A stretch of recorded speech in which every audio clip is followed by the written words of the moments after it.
Kalau saya bilang besok di akhirat amal kita akan ditimbang. Begitu saya ngomong ditimbang, yang muncul di kepalamu apa? Timbangan. Maka dikomik-komik surga itu kan waktu kiamat terus digambarkan ada timbangan besar, terus kamu di bawahnya terus ditimbang. Kalau amal baiknya berarti kan timbangan yang muncul. Kita akan menyeberang lewat Siratal Mustaqim. Nah, begitu ada kata nyebrang, yang terbayang apa? Jembatan. Jadi kalau itu jembatan berarti kan dia harus di bawahnya ada jurang apa ada itu. Terus karena di akhirat masuk ada jurang, ya berarti yang di bawah neraka. Berarti kan jurang. Dan kalau jembatan itu kan menuju tujuan. Tujuannya kan surga. Berarti ini jurangnya neraka, di sini surganya. Terus di atasnya neraka ada jembatannya, Siratal Mustaqim.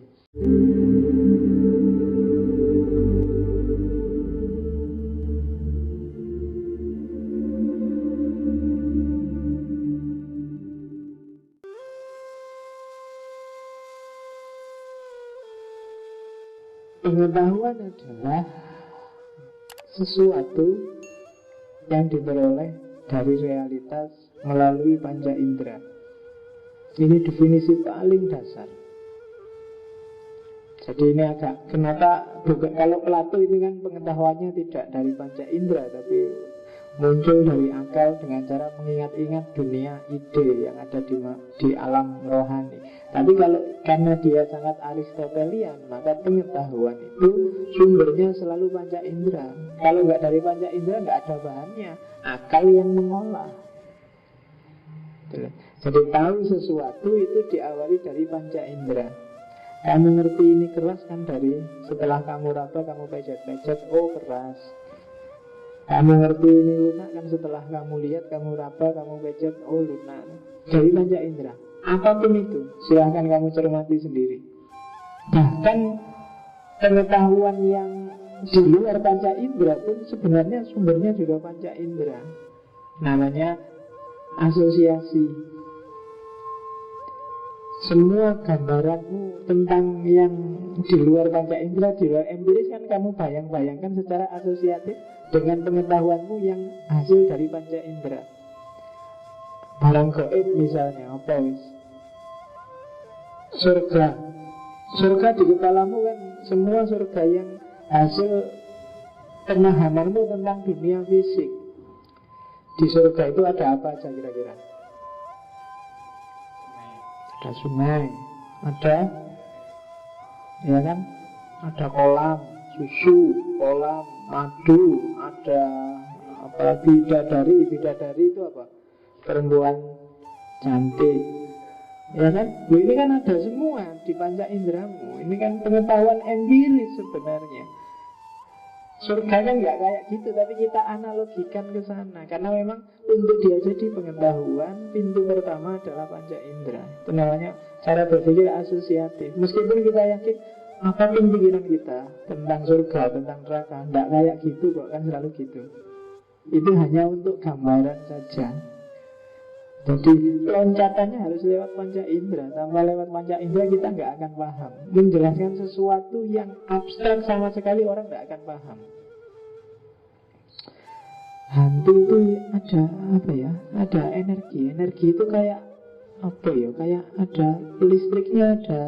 Nah kan kamu selalu nyari ada kilatan-kilatannya, ada kan selalu begitu. Kamu susah memahami sesuatu yang abstrak 100% itu tidak ada. Awalnya pasti lewat pintu yang namanya panca indera. Dan panca indera itu kalau di Ibnu Sina ada dua. Ada dimensi eksternalnya, ada dimensi internalnya. Dimensi eksternal, yo teman-teman sudah ngerti.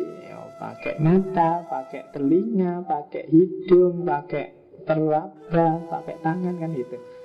Mata untuk melihat, telinga untuk mendengar, apalagi melihat, mendengar, meraba, pakai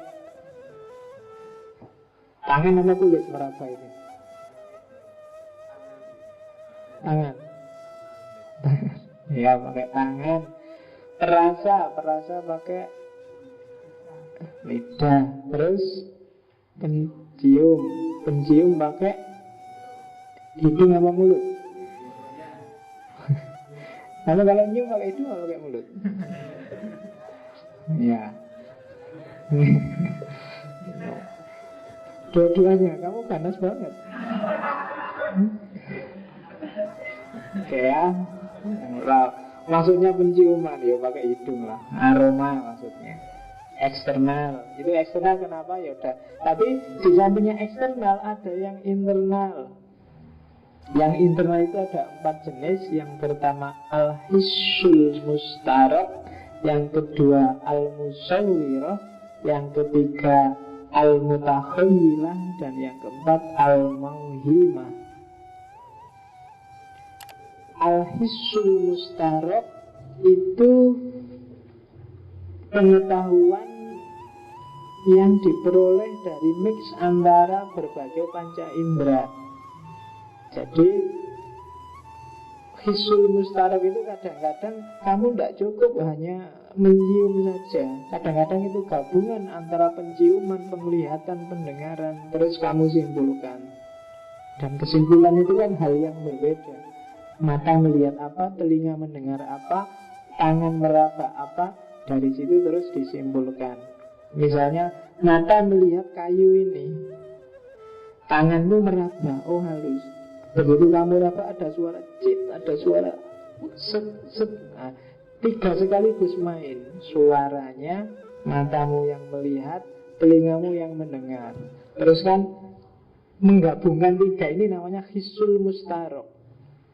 Dari gabungan 3 ini terus kamu simpulkan, oh berarti kayu punya sifat keras dan halus. Nah itu namanya his al-mustarok. Oke. Selain hisul mustarok ada al-musawwirah. Al-musawwirah itu sudah naik sedikit dari al-hisul mustarok. Kalau al-musawwirah itu sudah menggambarkan. Kalau tadi kan cuma menyimpulkan, oh kayu ini keras. Kalau al-musawwirah dia sudah bisa menggambarkan. Menggambarkan itu berarti kayu yang lain, kayu yang di sana juga keras. Kapanpun aku ketemu kayu berarti dia keras.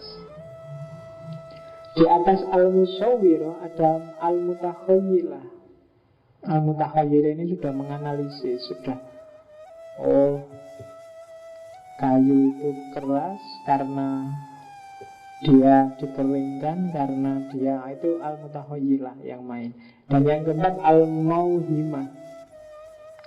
Mauhimah itu menerka, menyimpulkan. Berarti kayu punya sifat A, B, C, D. Itu namanya al-mauhimah. Jadi ini semua hisul mustarok, musawwirah, mutakhayilah, mauhimah itu sifatnya indrawi, eksternal dan internal. Sifatnya indra. Jadi belum daya penalarannya belum main. Ini masih menggabung-gabungkan pemahaman dari kenyataan, dari dunia empiris. Jadi itu gerbang yang pertama dari pengetahuan. Dan ini penting. Banyak filosof yang hanya berhenti di sini karena selain ini dianggap tidak penting. Dulu mungkin pernah tak sampaikan, entah pertemuan keberapa, ada filosof namanya David Hume. Bagi dia semua kenyataan, semua pengetahuan itu sifatnya empiris. Yang nggak empiris itu sebenarnya empiris juga. Kita sendiri yang ngarang. Ada ide tunggal, ada ide kompleks. Semuanya empiris. Yang kompleks itu gabungan dari ide tunggal. Misalnya mikrofon ini kan gabungan dari, yang penting gimana caranya suaranya manusia bisa terdengar kemana-mana jauh. Dan mungkin gabungan dari bentuknya gimana bisa orang nyaman ngomongnya. Kalau dulu mikrofon bulat kayak gini, kadang-kadang dibungkus sama kain biar nggak basah. Kadang-kadang itu kan imajinasi. Orang bermain dengan dari ide satu ke ide yang lain, dari ide satu, itu kan ide yang diperoleh dari kenyataan. Dalam agama kadang-kadang kan kayak gitu. Sering saya contohkan, dulu saya kecil di kampung-kampung sering ketemu gambarnya buruk. kendaraannya Nabi Muhammad waktu Isra Mi'raj itu loh. Gambarnya itu kuda yang punya sayap, terus kepalanya perempuan cantik. Itu kan kalau di David Hume namanya gagasan kompleks. Itu sumbernya semua dari pengalaman empiris kita sehari-hari. Ya kan? Kenapa kok pakai kuda? Itu kan karena dalam pengalaman kita yang namanya kendaraan, itu kan kendaraan yang ditunggangi Nabi waktu Isra Mi'raj. Kendaraan kalau di Arab zaman itu kan satu di antara dua. Kalau enggak unta ya kuda. Katanya cepet tapi larinya dia bisa sekelebatan, bisa nyampe sejauh dia memandang. Kalau dibandingkan antara unta sama kuda, ya berarti lebih cepat kuda dong. Oh, berarti kuda simbolnya. Nah, akan terus dipakailah kuda. Tapi dia ini bisa naik ke Mi'raj, ke langit tingkat 7. Bayangannya langit kan di atas, terbang. Ya, tapi kuda itu tidak bisa terbang. Yang bisa terbang burung. Kalau kuda di atas darat, terus kamu mikir, terus kan gagasan pengalaman manusia selama ini yang bisa terbang burung. Kenapa dia bisa terbang? Karena punya sayap. Oh, kalau gitu kudanya dikasih sayap aja. Karena kalau kuda diganti burung, tidak mungkin dikendarai. Wong kendaraan itu kuda, ya wis kuda dikasih sayap. Dan ada hadis yang bilang bahwa Buraq itu termasuk komunitasnya bidadari, dia cantik. Terus kan orang mikir, lu secakep-cakepnya kuda, apa iya bidadari kepalanya modelnya kayak kuda itu? Terus orang, daripada susah-susah potong aja kepalanya, ganti kepalanya perempuan cantik. Maka jadilah kamu sekarang gambarnya Buraq itu kuda yang punya sayap dan kepalanya perempuan cantik. Ini namanya gagasan kompleks. Orang menggabung-gabungkan ide dari pengalamannya. Dan itulah gagasan pertama, pintu gerbang pertama dari pengetahuannya manusia. Kalau saya bilang besok di akhirat amal kita akan ditimbang. Begitu saya ngomong ditimbang, yang muncul di kepalamu apa? Timbangan. Maka di komik-komik surga itu kan waktu kiamat terus digambarkan ada timbangan besar, terus kamu di bawahnya terus ditimbang. Kalau amal baiknya berarti kan timbangan yang muncul. Kita akan menyeberang lewat Siratal Mustaqim. Nah, begitu ada kata nyebrang, yang terbayang apa? Jembatan.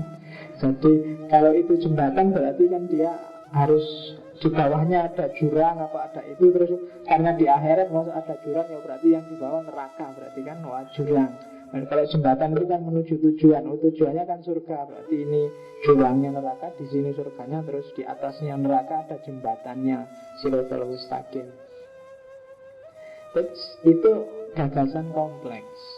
Ya termasuk gambaran surga tadi kan. Ada kolam susunya, kolam madunya, ada rumah di tepi sungainya, ada itu kan, bayanganmu kan gitu. Nah itu gagasan pintu pertama pengetahuan.